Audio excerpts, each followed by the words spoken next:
Social মিডিয়ায় অনেক বেশি জনপ্রিয়তা পেয়েছিল ভাইরাল মামার ভাইরাল ডিম চাটনির এই রেসিপিটি। খাদ্যরসিক বাঙালিদের মনে মুহূর্তেই জায়গা করে নিয়েছিল এই ভাইরাল ডিম চাটনি। ঢাকা শহর থেকে শুরু করে এখন অনেক মফস্বল শহরেও এই ডিম চাটনিটি বিক্রি হয়। আর সত্যি কথা বলতে এই মুখরোচক খাবারটি পছন্দ করবে না এমন মানুষ কিন্তু খুব কমই পাওয়া যাবে। একটা খেলে তো কখনোই মন ভরবে না। আজকে আমি বাসায় ডিমের এই চাটনিটি তৈরি করছি, তাই ভাবলাম আপনাদের সাথেও শেয়ার করি। আমি এখানে এক হালি ডিম ঘড়ি ধরে প্রায় 7 থেকে 8 মিনিট সেদ্ধ করে নিয়েছি। তবে আপনারা যদি হার্ড বয়েল করে খেতে চান সেক্ষেত্রে আরও বেশি সময় নিয়েও সেদ্ধ করে নিতে পারেন। এখন এটার যে মেইন মানে চাটনি, সেই চাটনিটা তৈরি করব।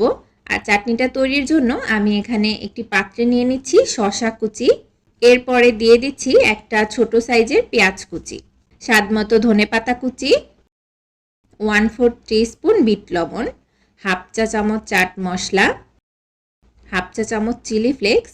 ঝালটা আপনারা আপনাদের স্বাদ অনুযায়ী অ্যাডজাস্ট করে নেবেন। এরপরে দিচ্ছি 1 চা চামচ সর্ষের তেল, 1 চা চামচ টমেটো কেচাপ, আর এর প্রধান উপকরণ 1 চা চামচ কাসুন্দি। এখন আগে এগুলোকে একটু ভালোভাবে মিক্স করে নিচ্ছি। আর আপনারা অবশ্যই কিন্তু চেষ্টা করবেন কাসুন্দিটা দেওয়ার। কাসুন্দি না দিলে এই চাটনির অরিজিনাল টেস্টটাই কিন্তু আসবে না। যখন সব কিছু ভালো মতো মেখে নেওয়া হয়ে যাবে তখন আমি এতে দিয়ে দিচ্ছি তেঁতুলের এই চাটনি। এটা যদি আপনাদের কাছে অ্যাভেলেবেল না থাকে তাহলে আপনারা আপনাদের বাসায় থাকা যে কোনো আচার, যেমন আমের আচার, তেঁতুলের আচার বা জলপাইয়ের আচারও ব্যবহার করতে পারেন, এতেও টেস্ট ভালো আসবে। এই যে আমার চাটনি একদম পুরোপুরি রেডি। এবার ডিমের সাথে খাওয়ার পালা।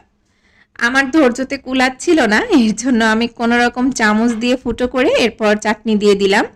আপনারা কিন্তু একটু সুন্দরভাবে ডেকোরেশন করে নিয়েন। একটা ছুরির সাহায্যে মাঝ বরাবর কেটে সুন্দর করে চাটনিটা এর মধ্যে দিয়ে দিতে পারেন।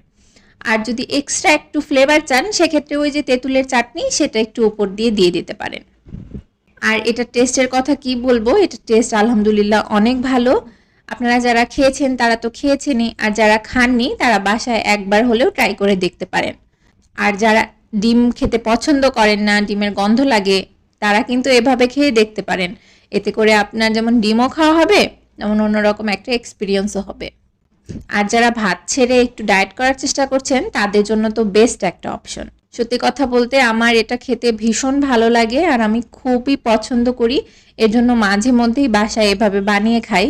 এটা টক মিষ্টি ফ্লেভার আর চটপটা স্বাদ সবারই মন কেড়ে নেবে। একটা খেয়ে তো কখনোই মন ভরবে না। আপনাদের যদি আমার ভিডিওটা ভালো লাগে তাহলে প্লিজ ভিডিওতে একটি লাইক দিয়ে দিবেন।